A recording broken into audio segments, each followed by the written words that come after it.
아버지 하나님, 참으로 감사합니다. 죄와 허물로 죽었던 저희를 구원해 주신 것 너무나 감사합니다. 뿐만 아니라 심하다 때마다 늘 함께 해주시고 도움을 주신 것 믿고 감사합니다. 특별히 한 주간 하나님 말씀을 배울 수 있도록 도와주신 것을 감사합니다. 이번에 인도된 많은 영혼들 끝까지 말씀을 들을 수 있도록 도와주시고 구원의 확정을 통해서 하나님께 영광을 돌릴 수 있도록 도와주시옵소서. 이를 위해 힘쓰고 계시는 우리 대구 다섯교회 형제자매님들 주님께서 함께 해주시고 주님께서 거룩하고 신령한 것으로 채워주시며 더욱 주 안에서 열심히 살고 주님께 받을 상을 위해서 오늘의 존재함을 믿을 수 있도록 도와주시옵소서. 말씀을 전하고자 합니다. 말씀으로 위로받을 수 있도록 도와주시고 세상에 나가서는 소금의 직분을 잘 할 수 있도록 도와주시옵소서. 모든 것을 감사드리며 우리를 사랑하시는 예수님의 이름으로 기도합니다. 아멘. 자, 마태복음 11장 28절 말씀을 보겠습니다. 마태복음 11장 28절입니다.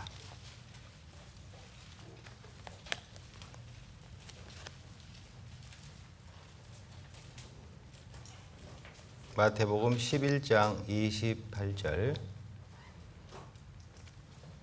제가 읽겠습니다. 수고하고 무거운 짐진 자들아 다 내게로 오라.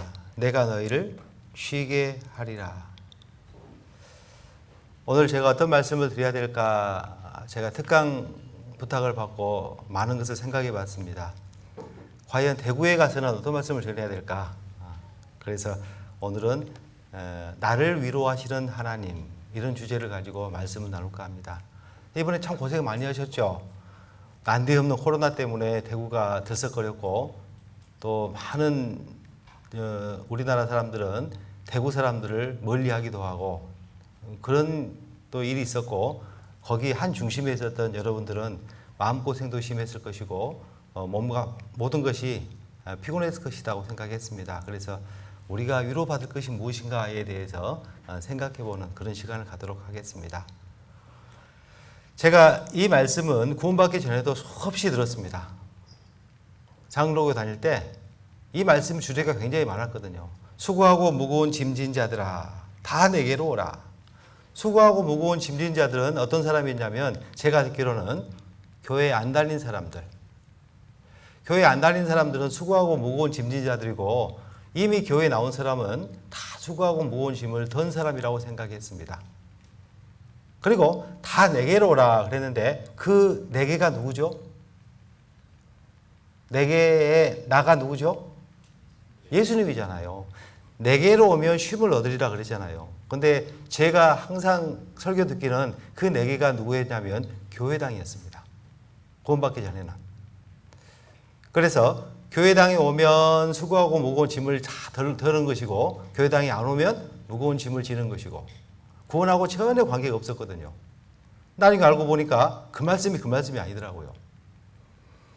자, 우리가 세상 살아가면서 구원받지 못한 사람은 수고하고 무거운 짐진 자가 많습니다. 그리고 구원받을 때 내 짐을 다 주님께 맡겼고 우리는 짐을 지지 않는 사람이었다라는 것을 나중에 알게 되었죠. 제가 수없이 설교를 들으면서 내가 과연 천국 갈 수 있을까에 대해서 많은 퀘션 마크가 있었습니다. 과연 내가 천국 갈 수 있었을까? 그리고 새벽 기도 갈 때마다 항상 그것이 걱정스러웠어요. 과연 내가 하는 것이 천국 가는 행위가 맞을까? 믿음이 맞을까? 그러면서도 새벽 기도 끝나고 나면 집에 들어가면 안심하고 지냈던 적이 있었습니다. 그리고 만약에 새벽 기도를 내가 참석하지 않으면 그리고 그날 어떤 일이 벌어지면 오늘 내가 새벽 제단을 쌓지 않았기 때문에 이런 일이 벌어졌을 거야 라고 스스로 생각하기도 하고 또 어떤 집사님이나 옆에 있는 교우들한테 물어보면 꼭 그렇게 가르쳐 주더라고요. 오늘 새벽기도 안 나왔지? 그럴 줄 알았어. 자, 그게 신앙생활인 줄 알았고 그게 잘 믿는 줄 알았어요. 그리고 주일날 안 빠지면 그 주일 재단이 쌓여서 결국 천국까지 도달할 것이다 라고 믿었거든요. 제가 그 간증을 하는 것은 여러분께서 지금 앉아 계시는 자리가 얼마나 감사한 자리인지에 대해서 생각해 보시라는 거예요. 우리가 갖고 있는 믿음, 성경을 정확하게 아는 것, 정말 우리는 감사합니다. 내가 태어난 곳이 어디죠? 대구 혹은 다른 곳일 수 있습니다. 내가 태어났을 때 내 주변에 누군가 나를 전도해 줬고 또 그 전도를 통해서 내가 구원을 받았고 주님의 몸된 교회에 앉아 있습니다. 그리고 우리의 시간은 얼마나 남아있는지 모르지만 시간이 다 지나고 나면 주님을 만나게 됩니다. 모두 짐을 벗고서 주님을 만나게 되고 그러면 완벽한 행복에 들어가게 됩니다. 그 시간이 우리에게는 얼마 남지 않았어요. 만약에 주님이 더디 오셔서 100년 후에 오신다고 가정해보죠. 더디 오셔서 만일입니다.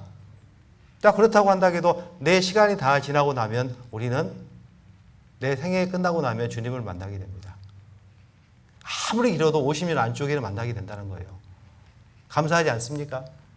근데 50년 우리가 고난을 받는다 할지라도 천국에서 영원히 주님과 함께 산다면 그게 가장 큰 행복인데 우리는 이미 그 모든 것을 다 받은 사람입니다. 그래서 수고하고 무거운 짐을 지고 주님 앞에 와서 주님께 다 짐을 맡긴 사람들, 우리는 참 행복자로다. 성경은 그렇게 말씀하고 있습니다. 자, 그런데 우리가 왜 이 세상 살아가면서 구원받고 나서도 왜 또 위로를 받아야 되는가에 대해서 오늘은 그 말씀을 생각하려고 해요.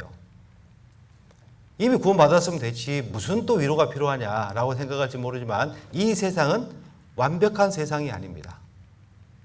이 세상은 생로병사 가운데 놓여 있고 우리는 그 가운데 놓여 있거든요.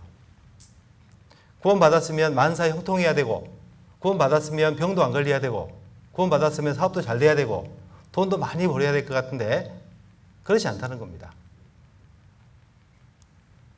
제가 처음에 구원받고 나서 갖고 있는 그 감성은 뭐였냐면 딱 구원받고 교회당에 오니까 형제 자매들 얼굴을 보는데 얼굴이 광채가 나더라고요. 그리고 뒤에서 보니까 뒤에 천사의 날개가 달린 것 같았어요. 몇 달 동안은 구름에 붕 뜬 기분으로 야 이게 바로 천국인가 라고 생각하고 들어왔었는데 막상 교회당에 와서 생활하다 보니까 형제자매의 흠이 보이기 시작했어요. 마음에 문제가 걸렸죠. 아니었구나 라는 생각을 했습니다. 마찬가지로 구원받은 후에도 우리는 얼마든지 잘못 살 수 있습니다. 얼마든지 흠이 보일 수 있고 얼마든지 문제가 걸릴 수 있습니다. 왜냐하면 구원받았다고 해서 완전한 사람이 되는 게 아니거든요. 그래서 우리가 하나님의 말씀으로 늘 위로를 받아야 됩니다. 만약에 그렇지 못하면 좌절하고 낙심하고 그래서 하나님께서 원하시는 제대로 된 길을 갈 수 없기 때문에 하나님은 우리의 위로자가 되시기를 원하시고 우리는 그 위로를 받고 세상을 사는 것이 맞다. 성경은 우리에게 말씀하고 있습니다. 자, 우리는 구원받고 나서도 많은 낙담할 일이 생깁니다. 어떤 사람은 사업 실패합니다. 어떤 사람은 직장에서 쫓겨나게 됩니다. 어떤 사람은 건강검진 받다가 암 선고를 받게 됩니다. 많은 어려운 일을 당했을 때 나는 어떻게 대처할 것인가? 이것은 우리가 매뉴얼을 갖고 준비하셔야 돼요. 제가 광주교회에서 상당히 오랫동안 신앙생활을 했는데 광주교회에 참 공교로운 일이 생겼어요. 신앙을 조금 확인해 볼 수 있는 그런 시간이 생겼습니다. 어떤 일이 생겼냐면 봉사회 형제들 중에서 딱 세 분이 나이가 비슷한데 세 분이 동시에 암에 걸렸어요. 광주교회는 수가 엄청 많으니까 그럴 일이 있었겠죠. 세 분이 동시에 암에 걸렸습니다. 그리고 봉사회를 나오죠. 암에 걸려도 나옵니다. 병원 치료 다 끝나고 이제 거의 이제 죽음이 임박해서 교회 다 나와요. 세 형제 중에서 한 형제는 선생님 하다가 암에 걸렸습니다. 근데 그 형제님은 항상 어떻게 생각하냐면 병이 나아서 다음 활동에 대해서 준비를 하고 있었어요. 아니, 곧 죽을 사람인데, 우리가 보기에는 객관적으로 곧 죽을 사람인데, 노후 대책을 하고 있어요. 왜냐하면, 왜 그렇게 합니까? 그랬더니 자매를 위해서 해야 된다는 겁니다. 자식을 위해서 한다는 겁니다. 그런 모습 봤습니다. 자, 두 번째 형제였습니다. 그 형제는 자기 암에 걸린 것에 대해서 굉장히 큰 비관을 했습니다. 내가 구원받았는데, 왜 내게 이런 일이 벌어졌어?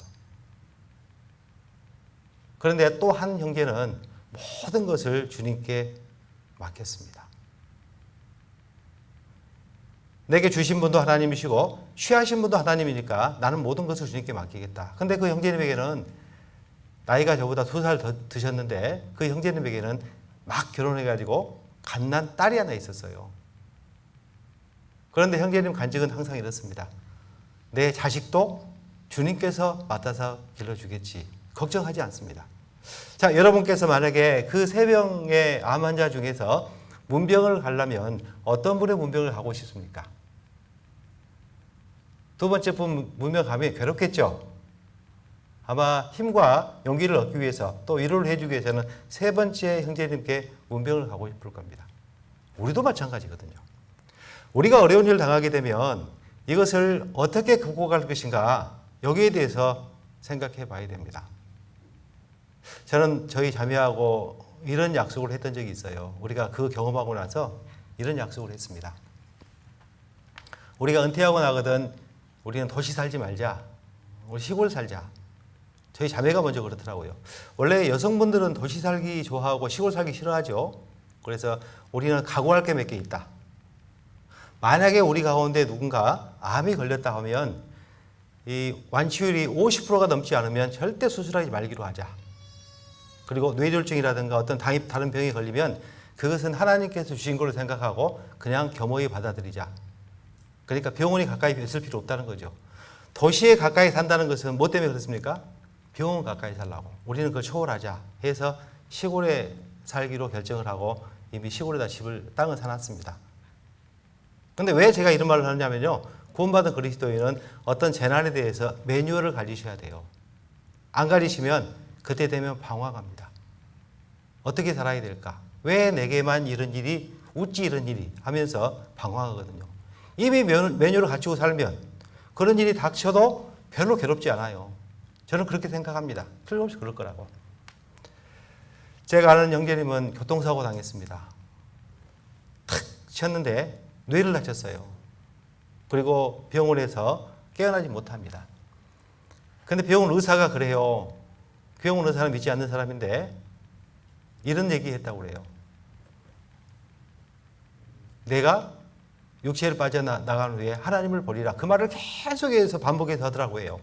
그런 얘기를 우리 밖에 기다리고 있는데 의사가 그런 얘기를 합니다. 자, 우리는 그런 믿음을 갖고 살거든요. 죽어도 우리는 행복한 사람입니다. 누가 주신 위로였을까요? 하나님께서 우리에게 주신 위로라는 사실을 늘 잊지 않고 살아야 됩니다. 자, 우리가 살다 보면 가장 큰 낙심이 뭐냐면 가장 사랑하는 사람의 죽음입니다. 교회 안에는 별로 그런 일 없지만 내 가장 사랑하는 배우자가 자살했을 때 가장 낙담이 크다고 합니다. 세상에서는. 우리 안에는 별로 그런 일 없죠.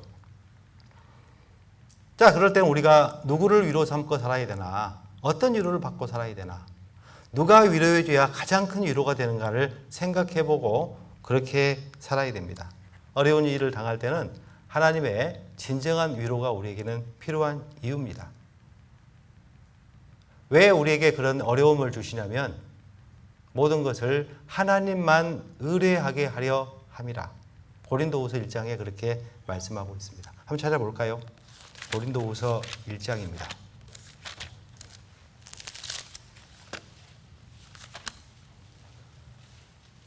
고린도후서 1장 9절 말씀을 찾겠습니다.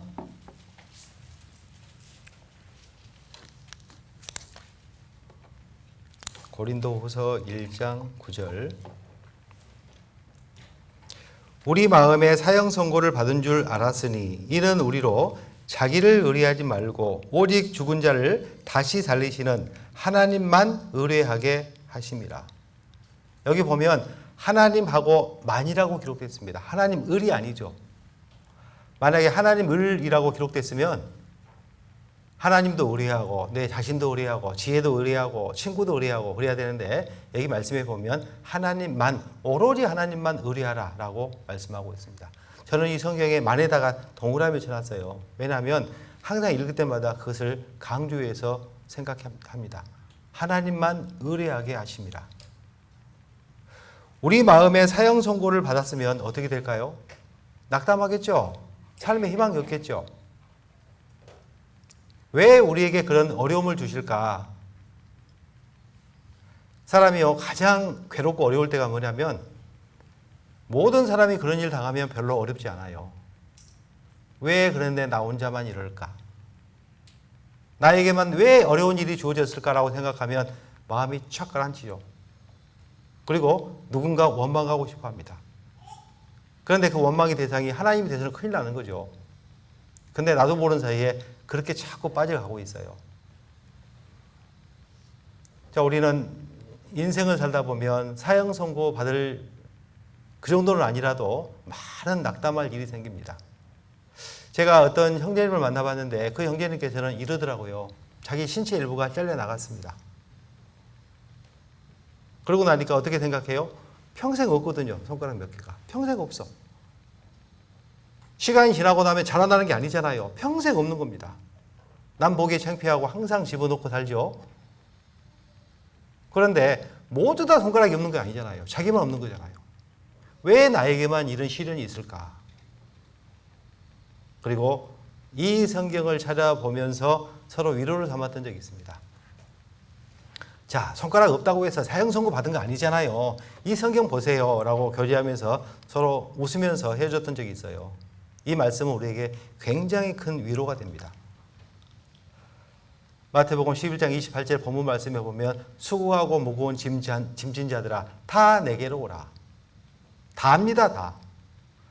어떤 위로를 필요한 사람이라도 다, 어떤 고난을 당한 사람이라도 다 주님께 오기만 하면 어떤 일을 안 해도 다 위로해 주겠다라고 약속을 해 주신 겁니다. 우리가 이것을 아는 것과 모르는 것은 굉장한 차이가 있어요. 알고 믿는 것과 모르고 그냥 지나는 것은 그 일을 당할 때 엄청난 차이를 발생하게 됩니다. 저기 아프리카 어느 부족인데 어느 부족인지는 모르겠습니다. 예화에 나온 거니까. 아프리카 어느 부족에서는 13살이 되게 되면 사내 아이가 13살이 되게 되면 성인식을 갖는다고 합니다. 그 성인식은 사내 아이 혼자 창 한 자루 쥐어주고 숲속에 들어가는 거예요. 하룻밤을 지내는 것이 성인식입니다. 용감하게 만들어가는 거죠. 그날은 그 부족의 추장의 아들이 성인이 되는 날이었습니다. 그리고 추장 아들도 예외 없이 창 한 자루 들고 안에 밀림 속에 들어가게 됩니다. 하룻밤을 지나야 됩니다. 해가 지기 전에는 별로 문제가 되지 않았습니다. 무섭긴 하죠. 그래도 별로 문제가 되지 않았습니다. 해가 점점점 지고 나니까 밖은 깜깜해지고 나무는 전부 괴물처럼 보입니다. 멀리 들리는 부엉이 소리, 소름이 끼칩니다. 늑대 울음소리는 정말 소름이 많이 끼치고 주저앉을 수밖에 없습니다. 다리가 달달달 떨리죠. 날마다 하룻밤들을 보내지만 그날 하룻밤이 가장 이 아이에게는 길었을 겁니다. 그렇지 않았겠습니까? 힘들고 어려우니까. 밤새 떨고 바들바들 떨다가 새벽에 해가 떠오르고 그리고 사물이 분간이 됩니다. 가만 보니까 저 큰 나무 뒤에 사람 그림자가 하나 보여요. 또 옆에도 보니까 옆에도 나무 뒤에 사람 그림자가 보입니다. 뒤를 돌아봤더니 뒤에도 나무 뒤에 사람 그림자가 보입니다. 누구였을까요? 추장의 아들이다 보니까 모든 부족들이 다 나와서 나무 뒤에서 그 아이를 지켜줬던 겁니다.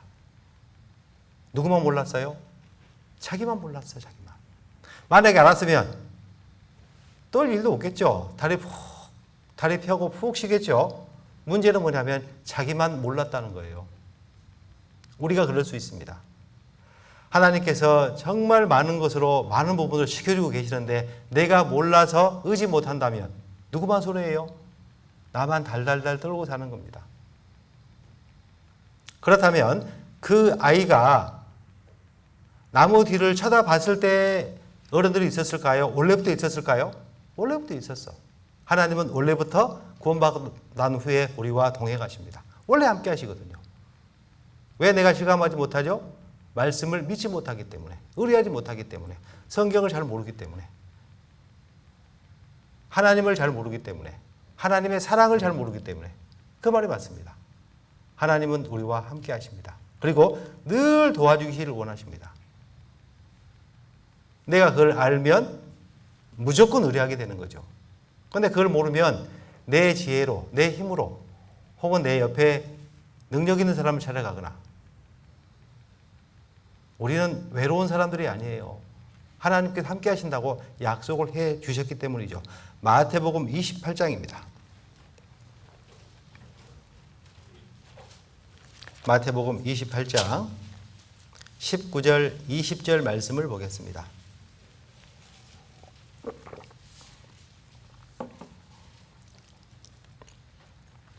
마태복음 28장 19절, 20절입니다. 그러므로 너희는 가서 모든 족속으로 제자를 삼아 아버지와 아들과 성령의 이름으로 세례를 주고 내가 너희에게 분부한 모든 것을 가르쳐 지키게 하라. 같이 읽겠습니다. 볼지어다 내가 세상 끝날까지 너희와 항상 함께 있으리라 하시니라. 누구에게 주신 구체적인 약속이죠? 나에게 주신 구체적인 약속이에요.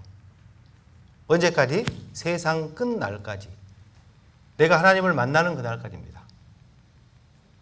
내가 하나님을 만나는 그날까지 함께 하시겠다라고 약속을 해 주신 겁니다. 왜 함께 하시겠다고요? 나를 도와주겠다는 얘기죠. 내 스폰서가 돼주겠다는 얘기죠. 내 헬퍼가 돼주겠다는 얘기죠.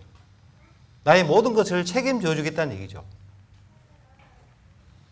우리가 성경 구원받고 나서 이 한 말씀만 항상 내 마음속에 갖고 있어도 우리는 마음의 위로가 됩니다. 세상 끝날까지 너와 함께 하겠다. 하나님은 한 번 하신 약속은 절대로 바꾸지 않으시거든요. 이 약속만 믿어도 세상 모든 짐은 다 덜 수 있어요. 수고하고 무거운 짐진 자들아 다 내게로 오라. 이미 구원받은 사람은 짐을 맡겼지만 맡기고 구원받은 후에도 주님께 또 의뢰해야 됩니다. 그게 맞거든요. 주님은 나의 모든 것이 되십니다. 나와 함께 하신다고 약속하셨거든요. 어떤 목사님께서 설교하시는데 제가 그 설교 듣고 공감이 됐습니다. 하나님께서는요, 하나님 창고는 택배 반송품이 굉장히 많대요. 택배를 다 보냈는데 수치 거부돼가지고 택배 반송이 많이 와가지고 창고에 너무 많이 쌓였대요. 하나님은 우리에게 축복해주고 싶고 많은 걸 주고 싶은데 우리가 안 받아. 그래서 수치 거부돼서 다시 반송되는 겁니다. 이건 하나님 책임이 아니거든요. 다 우리 책임입니다. 왜 하나님을 우리가 위로자 삼을 수 있고 위로자라고 부르는가? 첫 번째가요, 하나님께서는 위로자로서 충분한 능력과 자격을 갖추신 분입니다. 하나님은 능력자거든요. 나는 무능력자, 하나님은 능력자. 그래서 우리는 하나님을 위로자 삼을 수 있는 겁니다. 시편 23편 1절 2절은 다 암송하시죠. 보통 우리 교재방 보면 다 암송하잖아요. 여호와는 나의 목자시니 내가 부족함이 없으리로다. 그가 나를 푸른 초장에 누이시며 쉴 만한 물가로 인도하시는도다.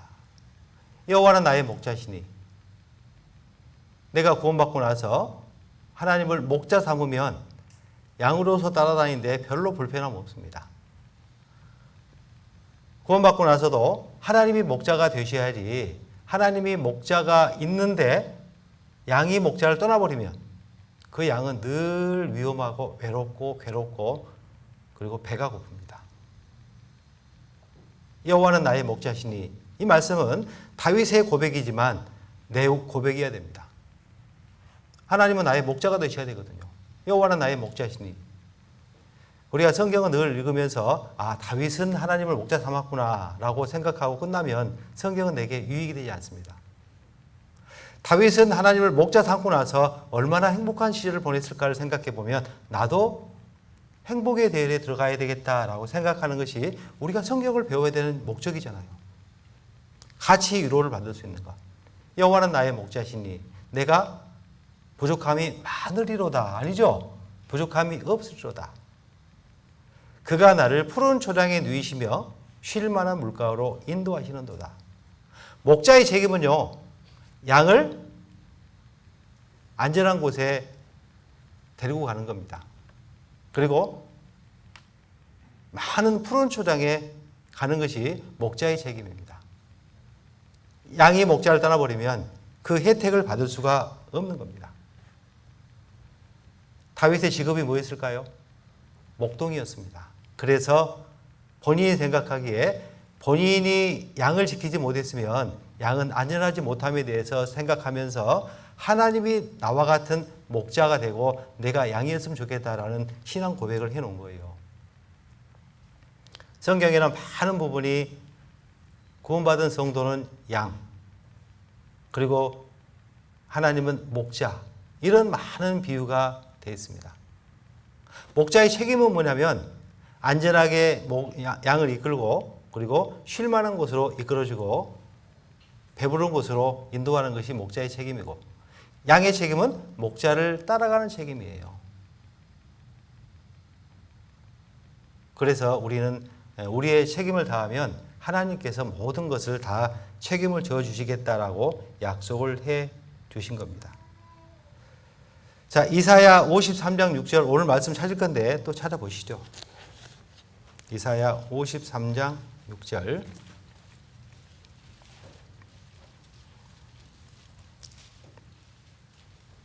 이사야 53장 6절. 우리는 다 양 같아서 그릇 행하여 각기 제 길로 갔거늘 여호와께서는 우리 무리의 죄악을 그에게 담당시키셨도다. 여기 보면 우리는 다 양 같아서, 이 양은 어떤 양일까요? 어리석은 양, 아무것도 모르는 양. 만약에 하나님이 목자가 되지 못하면 어리석은 양으로서 세상을 유리방황하다가 늑대에게 먹히든지 이리에게 먹히는 겁니다. 하나님은 우리의 목자시고 또 우리가 목자 삼아서 하나님을 따라다녀야지, 그렇지 않고 하나님을 제외하고 생활하면 유리방황하다가 큰일을 당하게 되는 거죠. 우리는 다 어리석은 양 같습니다. 그래서 주님께 내 운명을 맡기는 겁니다. 맞죠? 그래야 되겠죠. 우리가 말씀을 배우는 이유가 그런 것을 알고 실천하기 위해서 말씀을 배우는 거잖아요. 아, 그렇구나. 그러면 나도 이렇게 해야지 라고 그런 마음에서 말씀을 배우는 겁니다. 왜 하나님은 능력자가 되실까? 하나님께서는 나를 만드신 분입니다. 나를 만드신 분은 정말 대단하신 분이죠. 우리가 두 번째 날 창조에 대해서 배울 때 인체의 구성도 배우고 뭘 배웠죠? 하나님께서는 능력자가 맞아요. 그런데 두 번째는 하나님은 능력자지만 나에게 치대한 관심이 많다는 겁니다. 나보다 나를 더 잘하시는 하나님, 내가 하는 말을 다 아시는 하나님. 자, 우리는 신앙생활 하다가 보면 이런 경우 많이 경험하죠. 모두야 합니다. 그러면 앞에 나와서 간증하게 되죠. 형제 자매들 많이 있습니다. 그러면 내가 어떤 얘기를 하고 어떤 기도 부탁해야지 하고 나왔는데 막상 끝나고 날 때는 아무것도 하지 않고 그냥 다른 말 하다가 내려가는 경우가 많죠. 자기가 자기를 모르거든요. 자기가 자기를 주장하지 못합니다. 그런데 하나님께서는 내 입의 말도 모르는 것이 하나도 없다라고 말씀하고 있습니다. 시편 139편입니다.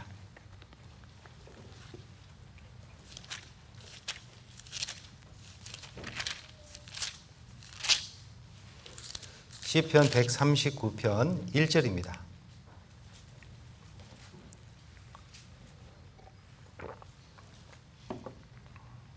여호와여, 주께서 나를 감찰하시고 아셨나이다. 감자가 어떤 감자냐면 살필 감자예요. 살펴서 안다 그 말이에요. 무관심하면 안 살피죠. 자세히 살펴서 안다라는 말씀이죠. 주께서 나를 감찰하시고 아셨나이다.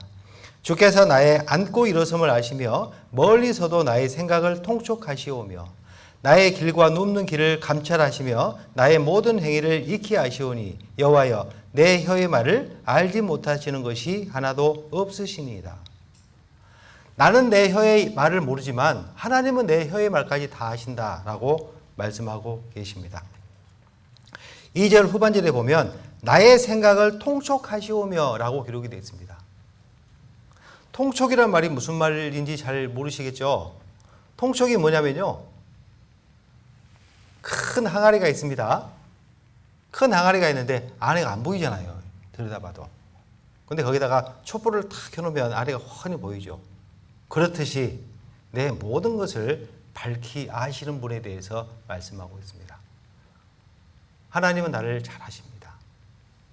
내가 나를 모를 뿐이지 하나님은 나를 잘 아십니다. 왜요?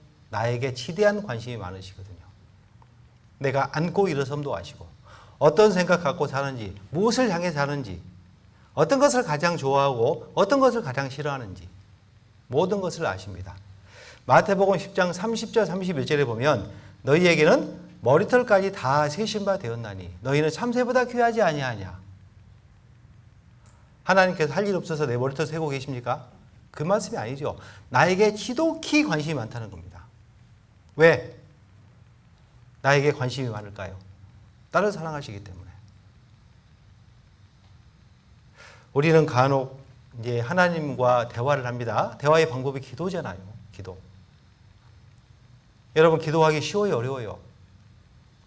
쉬운 것 같지만 어려운 게 기도거든요. 기도하는 시간이 점점 신앙생활하면 길어지면 기도 생활이 길어져야 되는데 신앙생활이 길어지면 기도 생활도 짧아져요. 참 이상하죠? 그런 분이 오히려 많습니다. 왜 내 기도가 짧아질까? 이유를 보면 그렇게 어려운 이유는 아닙니다. 내가 기도해도 하나님께서 안 들어준다고 생각하기 때문에 기도는 계속 짧아져요. 내가 하는 기도 하나님께서 안 들어주실까요? 그건 내 착각입니다. 왜 내가 하는 기도를 하나님께서 안 들어준다고 생각할까? 이유가 있습니다. 내가 기도하면서 기도의 응답의 시기와 때를 누가 결정해요? 내가 결정하거든요. 내가 결정하기 때문에 그 때와 시기에 안 이루어지면 안 들어준다고 생각해요. 가장 큰 오류입니다. 나는 기도할 뿐이고 하나님께서는 들어주시는 분입니다. 그러면 주관자가 누구세요? 하나님이시거든요. 기도의 응답의 시기와 때를 누가 결정해야 될까요? 하나님이 결정하는 게 맞아요. 나는 기도할 때 언제까지 기도하냐면 기도가 이루어질 때까지. 왜 하나님께서는 우리에게 기도하기를 원하실까요? 기도하지 않고 얻어지는 것은 우연이라고 생각하기 때문에 기도하고 오랫동안 기도했던 것이 이루어지면 하나님의 은혜라는 걸 믿기 때문에 하나님께서 그렇게 하기를 원하신다는 겁니다. 제가 어떤 형제님께서 저에게 상담을 왔습니다. 이 형제님은 어떤 직업을 갖고 계셨냐면 SK에 근무하는데 임시 직원이에요. 그러니까 자기는 정직 되기를 굉장히 원했습니다. 그런데 다른 곳에서 제의가 들어왔습니다. 지금 SK보다 훨씬 더 좋은 곳이 자리가 났는데 이건 정직입니다. 이쪽으로 오세요 라고 그런 제의를 받았다고 합니다.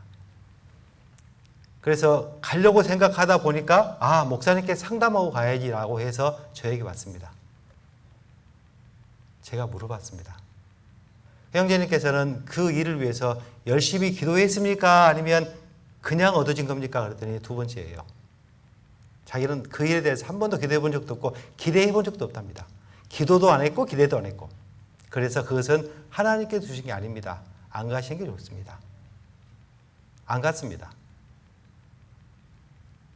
어떻게 됐을까요? 쫄딱 망했을까요? 네, 나중에 그 형제가 전도인 됐어요. 저는 전도인을 시키기 위해서 그렇게 했던 건 아닙니다. 근데 그 믿음을 보고 전도인 세워도 좋겠다라고 생각이 들어서 전도인 되었습니다. 만약에 그 형제가 그래도 갈랍니다 그랬으면 제가 그런 생각 안 들었겠죠. 꼭 전도인 길이 좋은 길이라고 말한 건 아닙니다. 그렇다는 거예요. 우리가 염원하고 기도한 것은 이루어지면 하나님께서 주신 거라고 믿기 때문에 감사할 수 있는 겁니다. 그런데 우연히 얻어진 것은 우리가 감사할 필요가 없죠. 우연이라고 생각하니까. 그래서 하나님께서는 우리에게 기도하기를 원하셔요. 다만 기도의 응답의 시기와 때는 하나님께서 결정하신다는 것을 먼저 생각하시고 기도하셔야 됩니다. 그래서 이루어질 때까지 기도하는 것은 내가 할 몫이고 하나님께서는 내 모든 것을 아시기 때문에 나에게 가장 유익할 때, 유리할 때, 가장 크게 작용할 때 그때의 기도 응답이 이루어진다는 겁니다. 우리는 성급하게 내가 결정해요. 하나님 오늘 밤에요. 꼭 이번에요. 그래서는 안 되는 거죠.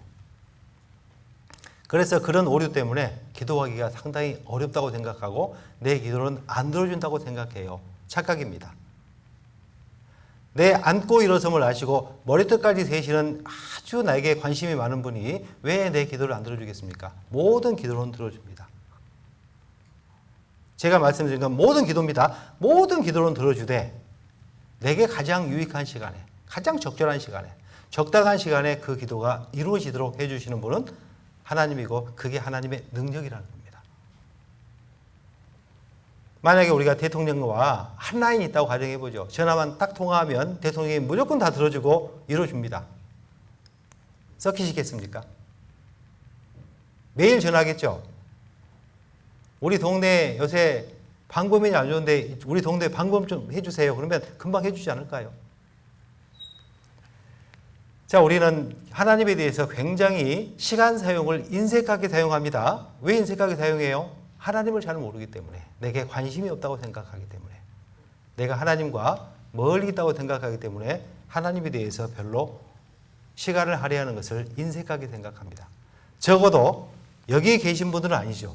오늘 이 시간에 여기 나오셨으니까. 우리가 생활하면서 하나님을 의지하고 하나님을 위로 삼아야 되는데 늘 우리 마음이 부족해서 위로가 되지 못할 때가 많습니다. 왜 하나님은 우리의 위로가 되실까? 위로자가 되실까? 두 번째입니다. 하나님은 신실하신 분입니다. 하나님은 한 번 하신 말씀에 변덕이 없으시거든요. 자, 이사야 40장 말씀 잘 읽겠습니다. 이사야 40장 말씀. 이것도 오늘 찾을 말씀인데 찾아보고 다른 말씀 드리기 위해서 이 말씀을 드리는 겁니다. 40장 1절 2절입니다.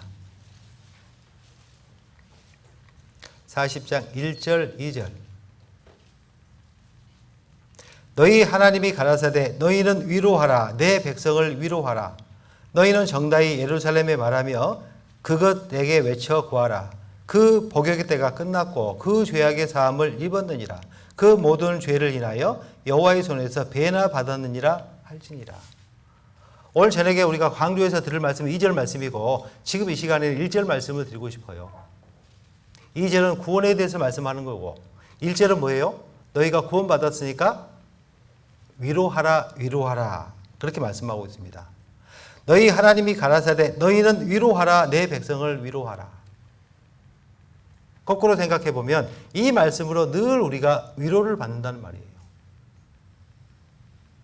이 세상에 아무리 고난이 많다 할지라도 고난을 다 합쳐도 지옥에서의 하루하고 바꿀 수 있을까요?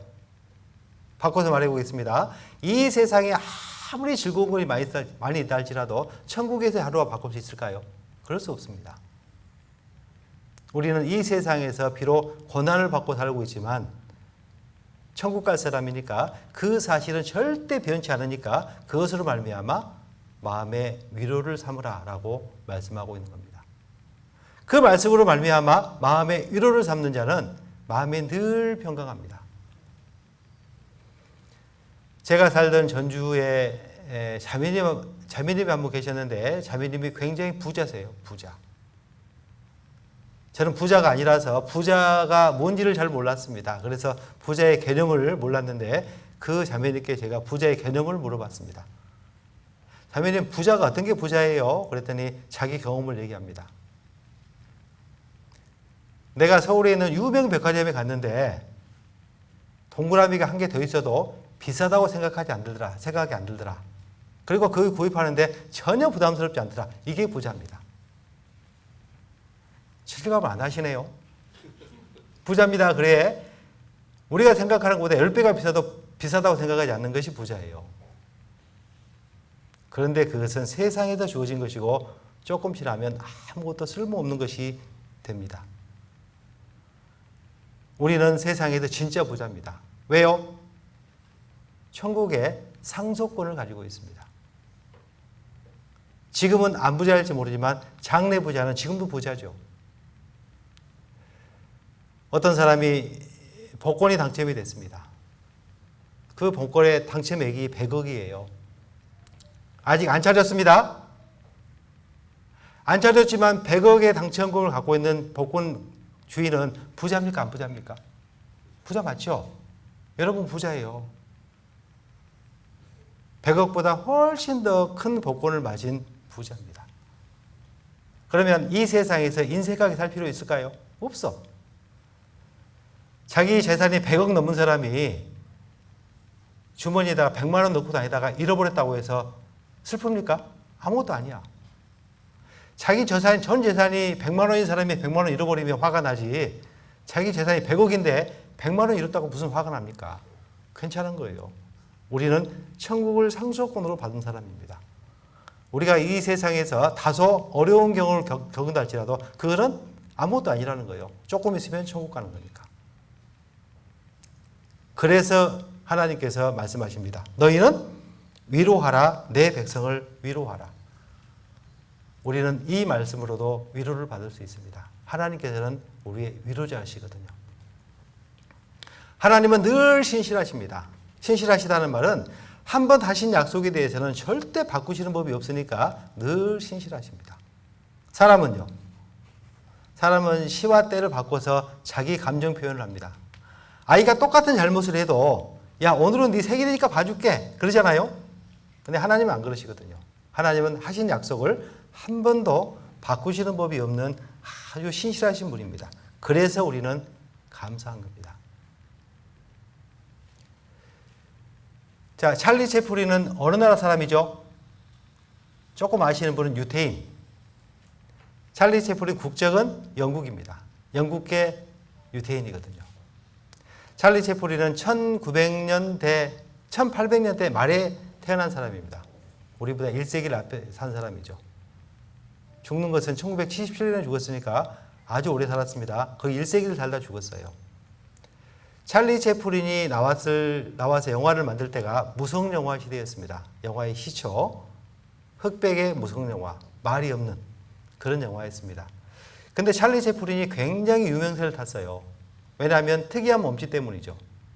키가 짝달막하고 우스꽝스러운 모자를 썼고 지팡이를 짚고 다녔었고 콧수염을 붙였습니다. 신발은 큰 거 신고 짝짝이로 다니죠. 우리는 찰리 채플린을 누구나 다 압니다. 유명한 사람이었거든요. 영국에서 한참 찰리 채플린이 활동을 할 때였습니다. 그 나라에는 찰리 채플린이 우상이었거든요. 그래서 영국의 어떤 마을 가든지 찰리 채플린 콘테스트를 했습니다. 찰리 채플린 닮기 대회. 찰리 채플린이 너무너무 바쁜 가운데 어느 날 휴가를 내서 어느 시골 마을로 걸어가고 있을 때였습니다. 보니까 큰 프랑카드가 붙었고 그 프랑카드에는 찰리 채플린 닮기 대회라는 그런 콘테스트를 하고 있었습니다. 찰리 채플린이 장난기가 발동을 했습니다. 그래서 그 대회를 참석하기로 결정을 하고 참가 신청을 했습니다. 그리고 자기의 모든 것을 다 준비해서 그 콘테스트에 참석했고 혼신을 다해서 연기를 했습니다. 시상합니다. 그러나 찰리 채플린은 입상자 안에 들지를 못했어요. 희한하죠. 정작 본인이 혼신의 힘을 다해서 연기를 했는데 입상하지 못했어요. 우리에게 무엇을 교훈하고 있습니까? 세상은요, 가짜가 진짜보다 훨씬 진짜 같습니다. 우리에게 위로가 되는 것은 하나님 말씀밖에 없는 거예요. 세상 것을 보고 위로 삼으려고 하면 한없이 바꿔야 됩니다. 하나님께서는 그래서 우리에게 위로하기를 원하시고 성경을 통해서 위로받기를 원하십니다.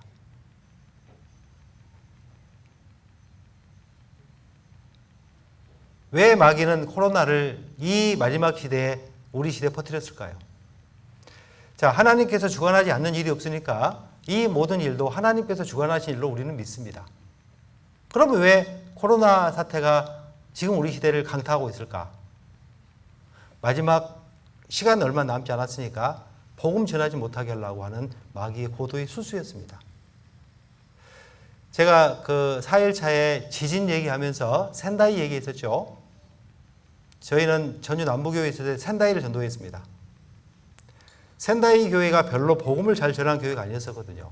일본 교회 자체가 그렇습니다. 그런데 센다이 교회 형제들이 생각이 바뀌었습니다. 언제 바뀌었냐면 쓰나미가 지나간 후에 생각이 바뀌었어요. 성경에 나타난 마지막 시대의 예고에 대해서 그들은 실감을 했습니다. 나고야 사람은 바뀐 게 아닙니다. 누가 바뀌었어요? 성도들이 바뀐 겁니다. 아, 전도해야 돼. 그리고 그때부터 진짜 많이 전도하더라고요. 그 전까지만 해도 평범한 교회였는데 센다이가 쓰나미가 난 후로부터는 생각이 바뀌었고 많이 전도를 했는데 그 동네 사람은 하나도 안 바뀌었어요. 정작 자신들만 바뀐 겁니다. 그리고 나서 센다이가 야마가타 교회를 분가했었고 고리야마 교회를 분가했었고 그리고 또 하나 교회를 분가했습니다. 한 교회가 4개 교회를 분가한 거예요. 뭐 때문에? 쓰나미 지나가고 나서. 자, 우리는 코로나 지나가고 나서 바뀌어야 되겠죠. 뭐가 바뀌어야 됩니까? 생각이 바뀌어야 돼요. 아, 얼마 안 남았구나. 내게 주어진 시간 동안 최선을 다해서 복음 전해야지라고 생각이 바뀌어야 맞아요. 세상은 안 바뀝니다. 세상은 더 강팍해지죠. 코로나 때문에. 그러나 우리 생각이 바뀌면 하나님께서 도와주십니다. 세상이 바뀌어서 우리한테 오는 게 아니거든요. 세상은 더 강팍하지만 우리가 바뀝니다. 우리가 무장하면 전도를 더 할 수 있어요. 사실은 제가 대구에 그 전도 집회가 잡힌 것은 작년이었었죠. 2월 달에 코로나가 딱 터지고 나니까 아, 대구는 못 갈 거야 라고 생각했습니다. 왜냐하면 대구에 한참 유행이 있었잖아요. 그래서 대구는 못 갈 거야. 그래서 대구 그 전도 집회 스케줄은 아예 교회에서 뺐었거든요, 사실은. 그리고 목사님과 계속 전화하면서 목사님 걱정하지 마세요. 여기 청정 지역입니다. 그래도 아이고 말은 그렇게 하시겠지. 준비를 안 하고 있었거든요. 그리고 제가 막상 와서 집회해 보니까 정말 많은 분들이 전도됐고 말씀 듣고 있습니다. 우리가 깨어서 말씀 전하는 게 맞아요. 그래야만이 마귀가 하는 일에 대해서 정확하게 우리가 하나님 말씀 지키는 거거든요. 정말 대단하고 장합니다. 제가 우리 고은교회에 연락을 해서 합심해서 기도해달라고 부탁 몇 번 했습니다. 지금 30명 넘게 말씀 듣고 있으니까 끝까지 말씀 들을 수 있도록. 고은교회에서 깜짝 놀래요. 거기는 지난주에 집회를 했는데 확답자가 68명 나왔는데 겨우 7명 말씀 들었습니다. 코로나하고 별로 관계도 없는 데인데도.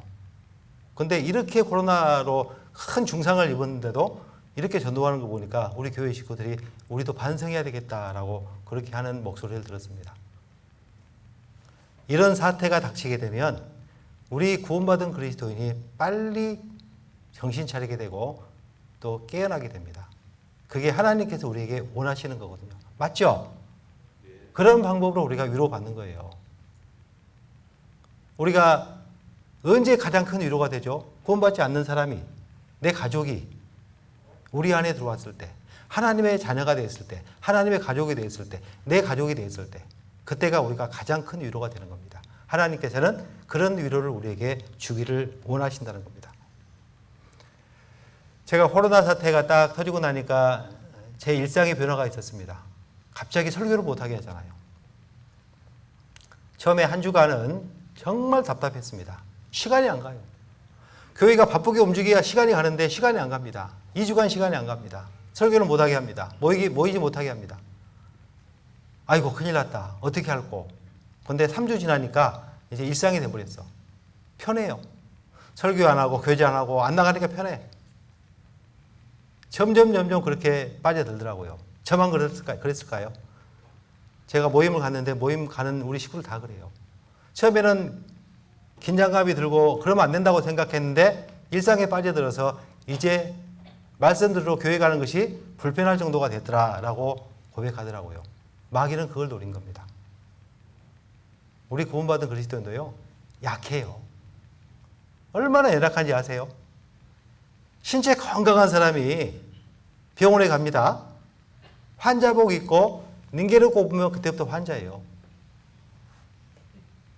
우리가 말씀을 안 들으면요, 한 주간 안 들어, 2주간 안 들어, 한 달간 안 들어, 그러면 이방이랑 똑같아요. 그렇게 바뀝니다. 마귀는 우리한테 그렇게 되기를 원하고 그런 것을 자꾸 조장하거든요. 우리는 그럴 때일수록 깨어서 하나님 말씀을 기준 삼아서 하나님 말씀으로 위로받는 것이 맞습니다. 그래야 되거든요. 만약에 그렇지 않으면 항상 마귀의 조롱만 당하다가 주님 만나게 되면 얼마나 부끄럽겠습니까? 우리의 위로자는 오로지 하나님이십니다. 우리의 위로자가 사람이 될 수 없다는 거예요. 자, 우리는 세상 살아가면서 많은 친구가 있습니다. 누가 친구예요? 나이가 같거나 학교가 같거나 고향이 같거나 취미가 같거나 사상이 같은 사람을 친구로 사귀입니다. 그런데 친구는 진정한 위로자가 될 수 없는 겁니다. 저희는 초등학교가 아닌 국민학교를 나왔죠. 국민학교 교과서에 그런 게 있잖아요. 산길에서 두 친구가 곰을 만났습니다. 팔이 재빠른 친구는 곰을 피해서 나무 위로 올라갔습니다. 피했습니다. 팔이 느린 그 친구는 곰은 죽은 고기를 안 먹은데 해서 누워서 죽은 척을 했습니다. 곰이 죽은 척 하는 친구의 코에 냄새를 맡아보더니 죽은 줄 알고 그냥 가더라. 나무 위에 피했던 친구가 내려와서 그 친구에게 물어봤습니다. 곰이 너한테 뭐라고 속삭이던데 뭐라고 하디? 뭐라고 했어요? 자기 생명을 위해서 도망가는 사람은 친구로 삼지 말라고 하더라. 그랬죠? 그게 버전 1입니다. 제가 버전 2를 말씀드리기 위해서 버전 1을 상기시킨 거예요. 똑같이 두 친구가 산길에서 곰을 만났습니다. 곰을 만났는데 옆에 친구가 갑자기 주저앉아요. 신발끈을 묶습니다. 그래서 물어봐요. 야, 네가 아무리 신발끈 묶고 빨리 달린다고 해도 곰을 이기겠냐? 그랬더니 뭐라고 해요? 나는 너만 이기면 돼. 곰이 너를 해칠 때 도망가면 된다는 거죠. 친구는 어쩌면 나를 위해서 이기적인 마음으로 사귀지 않는가요? 그래서 친구는 진정한 내 위로자가 될 수 없다는 겁니다. 이사야 2장을 보겠습니다. 이사야 2장 22절입니다.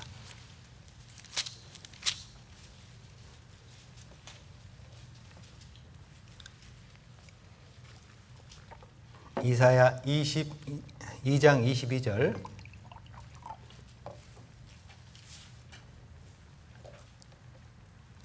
너희는 인생을 의지하지 말라.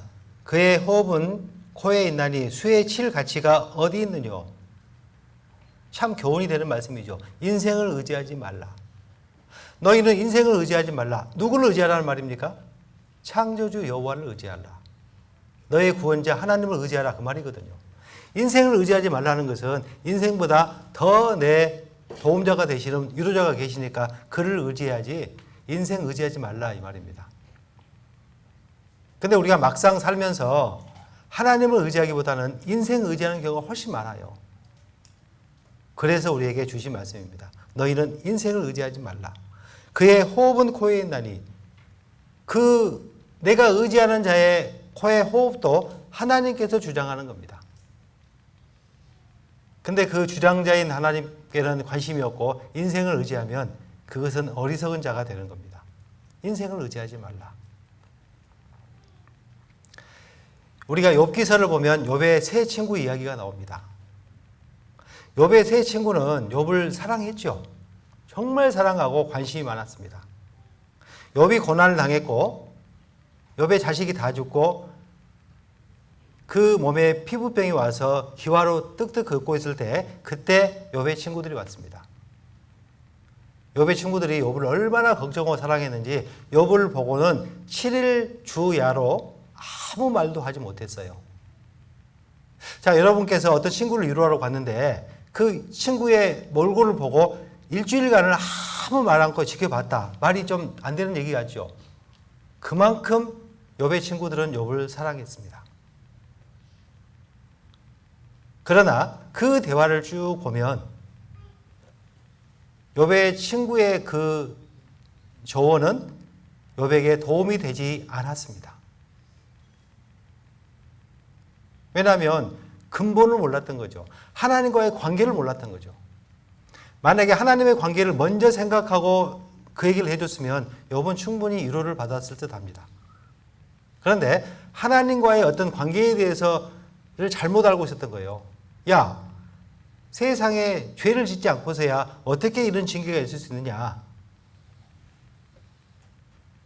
욥과 하나님과의 관계에 대해서 잘 몰랐던 거죠. 욥은 죄를 지어서 고난받은 게 아니었거든요. 연단을 위해서 고난받았던 거예요.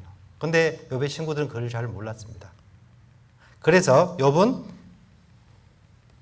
욥의 친구들에게 이렇게 말하고 있습니다. 욥기 13장입니다.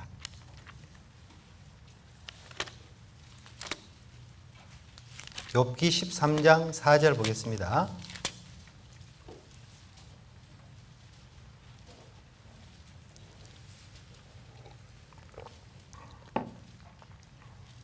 욥기 13장 4절. 너희는 거짓말을 지어내는 자요 다 쓸데없는 의원이니라. 거짓말을 지어내는 자요 다 쓸데없는 의원이니라. 어떤 병에 걸려서 병원에 갔는데 맞는 처방을 하지 않고 돌팔이를 만나면 어떻게 될까요? 병이 더 악화돼. 욥에게 위로가 되는 것이 아니고 욥에게 상처가 됐다는 얘기를 구체적으로 하고 있습니다. 쓸데없는 의원 만나면 안 되겠죠.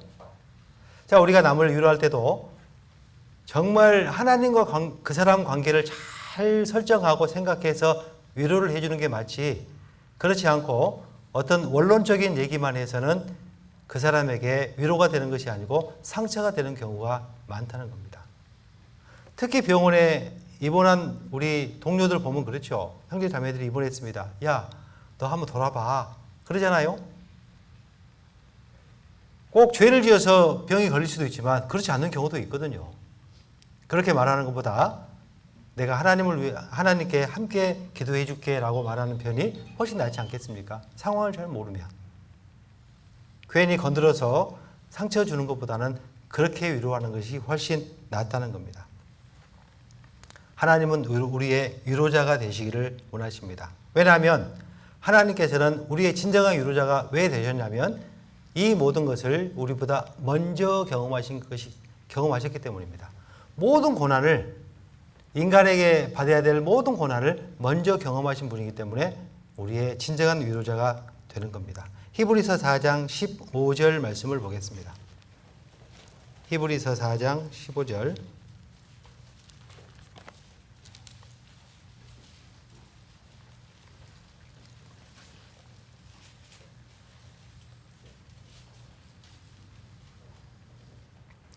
우리에게 있는 대제사장은 우리의 연약함을 체휼하지 아니한 자가 아니요 모든 일에 우리와 한결같이 시험을 받은 자로되 죄는 없으시니라. 체휼이라는 것은 몸체자에 구휼할 휼자입니다. 동일한 고난을 겪었다라고 말씀하고 있고, 가장 큰 고난을 겪으신 예수님을 생각해 보면 예수님은 이 세상에서 겪어야 될 모든 고난을 다 합쳐서 겪은 것보다 더 큰 고난을 겪으셨습니다. 그래서 우리의 위로자가 될 수가 있는 겁니다. 너희를 위로하는데 말로만 위로한다 그러면 우리에게는 별로 실감하지 않습니다. 똑같은 경험을 해본 사람이 똑같은 어려움을 당한 사람에게 똑같은 말로 위로하는 것이 그게 진짜 위로가 되는 거거든요. 예수님은 또 하나님은 우리보다 더 많은 고난을 겪었기 때문에 우리에게 진정한 위로자가 되십니다. 제가 예화를 보니까 참 재밌는 예화가 있더라고요. 암소 3마리, 암소 9마리라는 그런 예화가 있었습니다. 그것은 우리 기독교계의 예화는 아닌데 어떤 친구가 저에게 어떤 문자 메시지를 보냈어요. 근데 이걸 보고 제가 오늘 한번 소개를 해드릴까 합니다. 아프리카 나오죠. 아프리카의 어떤 마을에 그 마을에 풍습이 있는데 그 풍습은 암소를 가지고 장인될 분에게 가서 딸을 주시오 그러면 딸을 주는 풍습이 있습니다. 그런데 암소 3마리를 갖고 가면 신부감이 완전히 A급 신부감.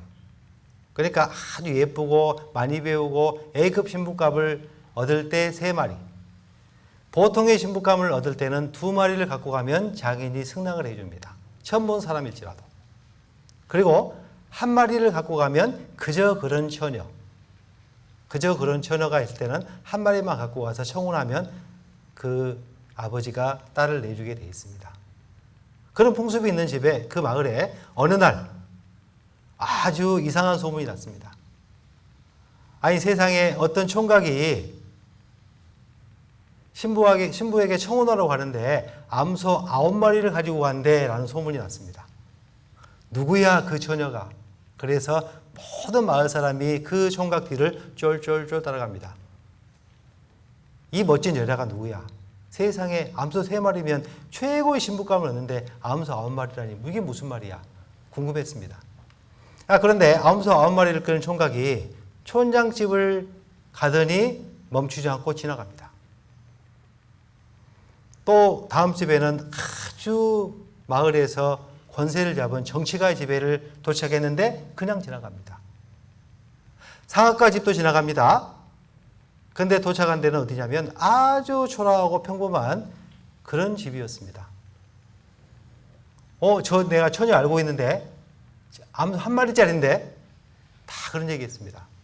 그런데 그 총각이 장인에게 가서 암소 9마리로 청혼하러 왔습니다 라고 해서 그 처녀가 그 총각에게 시집을 오게 됐습니다. 많은 사람들이 의아해했어요.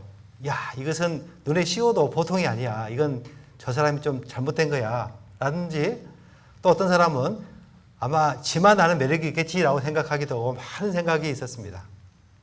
그런데 이 글을 썼던 사람은 그 마을을 떠나서 몇 년 지나고 나서 다시 그 마을에 도착을 했습니다.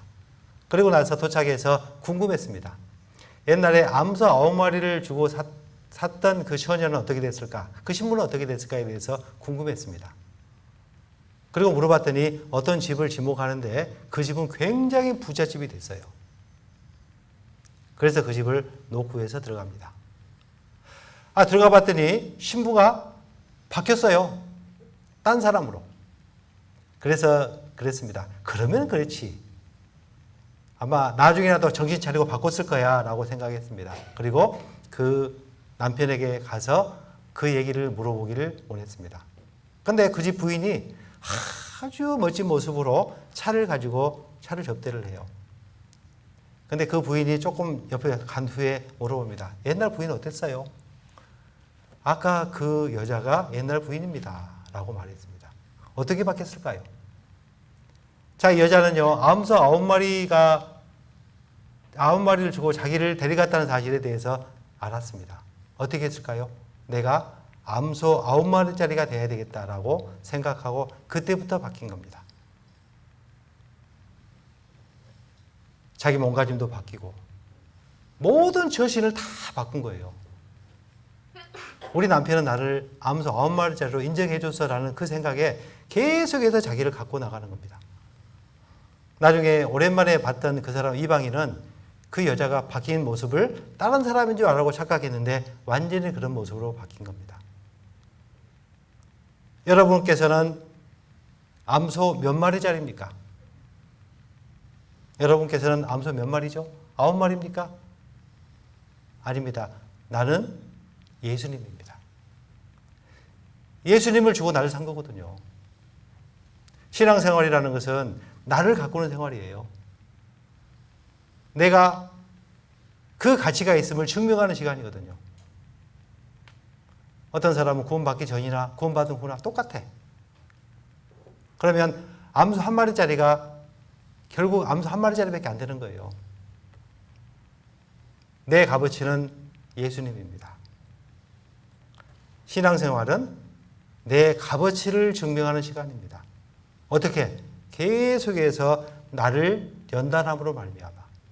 나를 바꿔 나가야 되겠죠. 나를 바꿔 나가지 않고 계속 그대로 산다면 그것은 하나님께 대해서 내가 잘못 사는 겁니다. 하나님은 나의 위로자가 되시기를 원하는데 하나님께서는 내 위로자가 된다는 얘기는 나를 아주 값어치 있게 여기시고 하나님의 아들을 세상에 보내셔서 그 값으로 나를 사신 겁니다. 그리고 나머지 생애를 네가 하나님 아들로서 온전하게 너를 가꾸고 나중에 다시 만나자라고 내게 시간을 허락하신 겁니다. 나는 값어치는 사람이죠. 그리고 내가 나를 가꿔야 될 책임을 갖고 사는 사람입니다. 만약에 그렇게 살지 못한다면 하나님 앞에 가보면 큰 책망 받을 거라고 생각합니다. 제게 주어진 시간이 이만큼인 것 같은데 더 할까요? 그만해야 되겠죠? 저는 빨리 끝나는 게 가장 좋거든요. 아직 제가 볼 수 있는 원고는 굉장히 많은데 여기까지 하겠습니다. 함께 기도하겠습니다. 아버지 하나님 감사합니다. 세상에서 받지 못한 위로를 교회에서 받을 수 있도록 도와주신 것을 감사합니다. 우리가 세상에서 어려운 일 당하고 낙심당한 일을 만났을 때 하나님께서만 우리의 위로자가 되시고 늘 하나님께서는 우리에게 모든 것으로 위로하심을 믿고 감사합니다. 성경 말씀을 배우는데 게으르지 않고 하나님의 사랑을 더 많이 깨달으는데 게으르지 않도록 도와주시고 또 이번 전도 집회 때 인도된 영혼들을 위해서 최선을 다해서 기도하는 그런 신앙인의 삶을 사는데 어려움이 없도록 도와주시옵소서. 대구 달서교회 늘 주님께서 사랑해 주시고 또 이 교회를 통해서 하나님께서 하시는 역사가 정말 잘 이루어질 수 있도록 도와주시고 우리 모든 성도들에게 하나님께서 주시는 귀한 위로로 위로 삼을 수 있도록 도와주시옵소서. 모든 것을 감사드리며 예수님의 이름으로 기도합니다. 아멘.